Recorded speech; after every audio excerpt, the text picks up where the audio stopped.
If you're a dog lover, you're going to want to listen up to this story. It's behind the investigation with Atlanta News First Investigates. And today we're talking about Kona, a drug-sniffing dog assigned to the Clayton County Jail.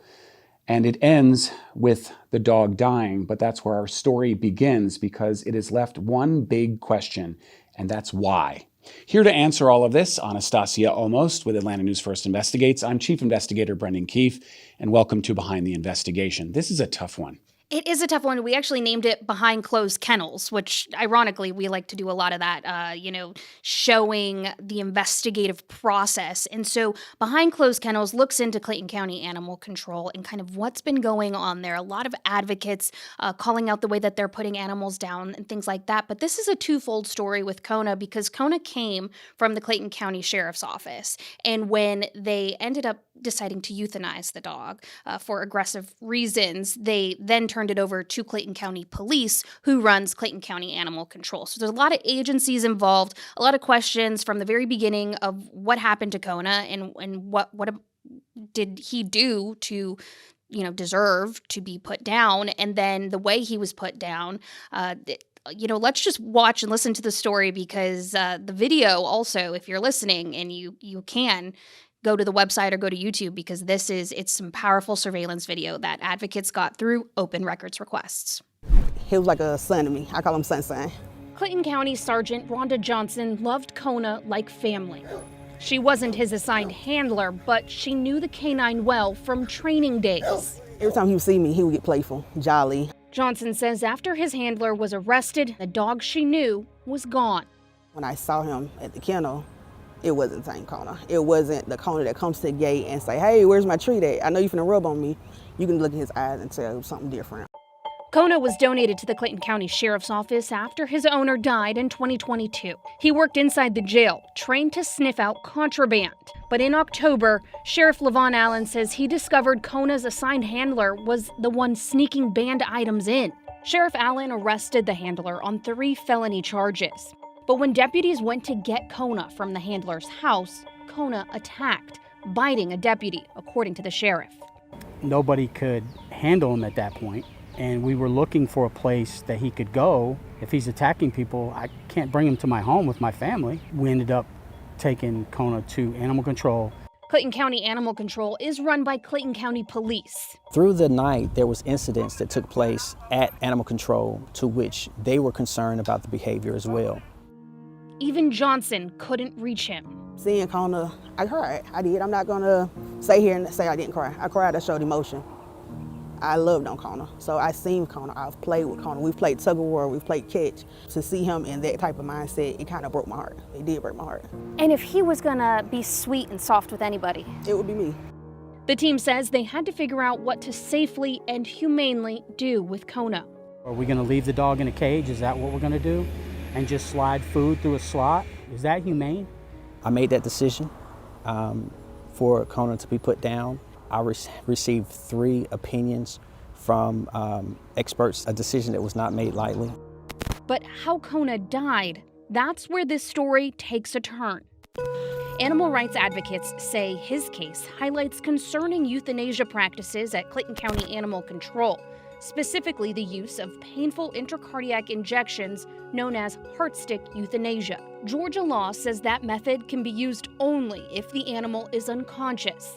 Advocates learned about Kona through open records requests, drug logs, and surveillance footage. In the video, you can see that a staff member is using a catch pole for this part of the procedure, but Kona, according to law, should have been unconscious at that time. And the drug logs they received for 2025 are missing 1 page, Kona's. It did not show that he was provided an anesthetic, which is different than a sedative. That's when we learned that the 2nd page of that month's drug log had not even been included in the records. When advocates asked for the missing page, the county said it would no longer provide drug logs, claiming they're exempt under personal, medical, and veterinary records law.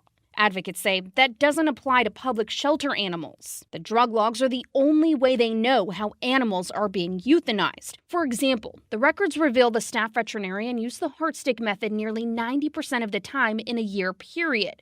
The Georgia Department of Agriculture, GDA, cited Clayton County Animal Control for a euthanasia violation in March, then removed it the same day. Now, they're explaining why.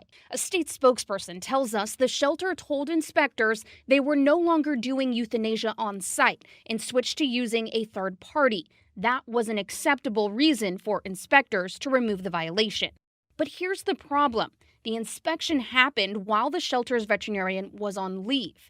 In July, when we asked Clayton County Police who's actually been performing euthanasias since then, their answer contradicts what the state believed. Police say their in-house vet performs all euthanasias, with 2 outside vets filling in after hours. And on Kona specifically, they say all protocols, applicable state laws, and veterinary standards were followed. Advocates insist it's not good enough. Many found it extremely upsetting that Kona was removed in a garbage can, and it wouldn't have been known to the public had we not picked up his name on that drug log from October. Sheriff Allen says his office wasn't involved in the euthanasia process. I made that decision. Ultimately, at that point, it was handed off to the Clayton County Police Department. And the sheriff's office vows Kona won't be forgotten. And as long as I'm sheriff, his name and his stone will always remain outside of the sheriff's office. I'm always remember Kona as a hyper, little young puppy. Does his job, did a heck of a job. You're not gonna walk past Kona and you're not gonna see that his tail is wagging. He just wanna be loved on and hugged on. So I'm always remember that. State records do not cite any county wrongdoing in Kona's case. Stassi, the big question I have beyond why was Kona put down is why didn't they just send Kona to a rescue? I mean, I would have taken Kona.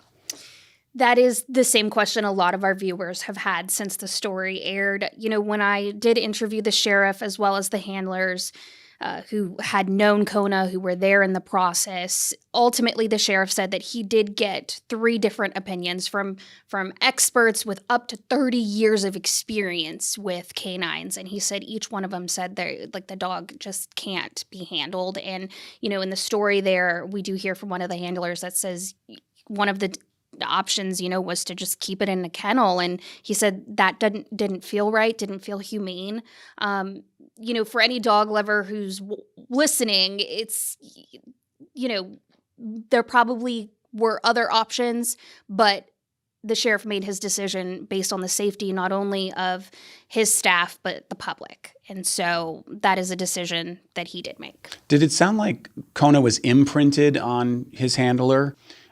You were essentially accused of bringing contraband into the jail, which is exactly what Kona was supposed to stop. Mm-hmm. But when that other handler talked about how Kona's demeanor changed, it was a different Kona. You know, was this dog savable or no? When I asked them specifically what do they think happened, when did that switch take place, the handlers did not, of course, know that exact moment, but they did say that they also couldn't speculate.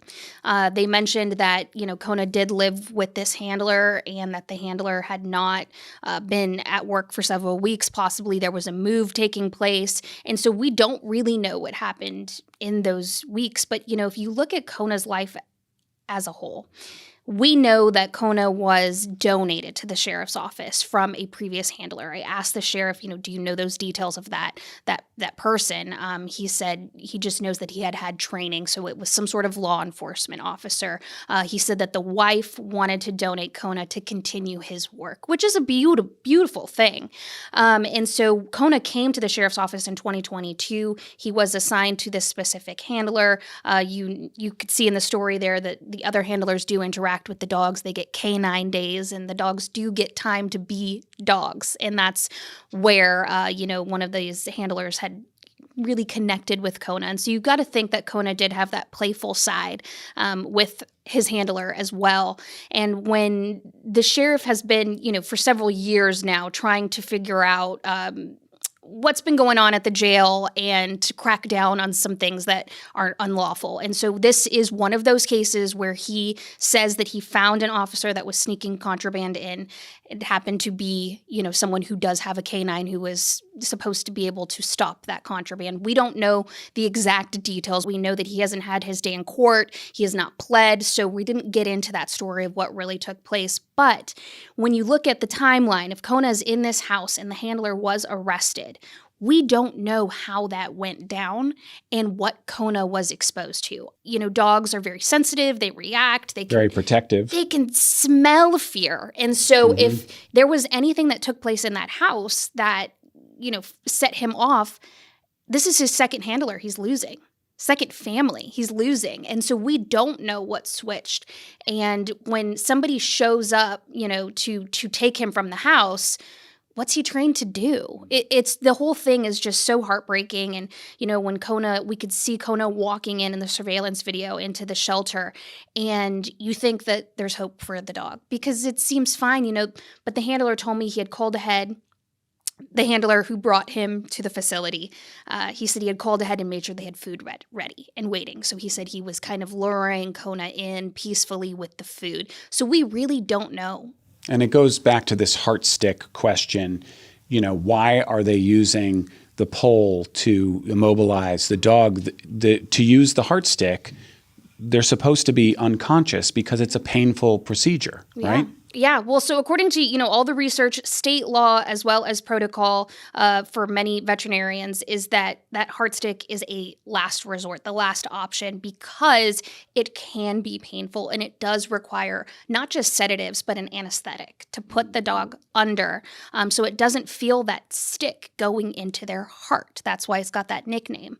And so in this situation, when advocates found that drug log page was missing, they thought, why did they not include this? They tried to request that drug log page, and that's when the county said, oh, oops, we weren't supposed to be giving these controlled substance logs. We can't give this anymore. So we don't know what Kona was given. They pulled that video of the procedure of euthanasia, and that's when they saw the catch pole. And it, deductive reasoning, if Kona was unconscious, would you need the catch pole? Some could argue that maybe it was just a precaution, just in case Kona woke up or came back to or whatever it was and attacked. Okay, if it was just a precaution, but you could really see the staff member putting his body weight into the catch pole. So you just don't know. And those questions, they're unanswered. They raise a lot of concerns for animal advocates and concerns about the shelter overall. And why is a police department running an animal control shelter? That has to do a lot with resources, in counties, and you would know this, you've worked around the country, but in different counties, you might have an animal control run by the county government or the city or, vice versa. You might not even have a sheriff's office and a police department in one county. And so when it comes to resources, police, they do run the animal control. It's right behind the police headquarter facility there in Jonesboro. They also have another location. So they are operating next to their police departments. They are operating with police staff. When we asked about, inmates working at animal control, the captain who's in charge says that they are understaffed. And so they do bring in inmates and prisoners to help run the shelter. And so it does speak to a county trying to do a lot with a little. But also raises the questions for many, should police be in charge of animal welfare? And this isn't the last story. We're going to be hearing more about that in our next Behind the Investigation. Yes. Thanks. Thanks for tuning into Behind the Investigation with Atlanta News First Investigates. For more on this story, go to atlantanewsfirst.com and click on the ANF Investigates tab. You can listen to more award-winning investigations wherever you get your podcasts by searching Behind the Investigation with Atlanta News First. And tune in Sundays for an hour-long episode of Uncovered, where we highlight some of our biggest investigations that impact our communities.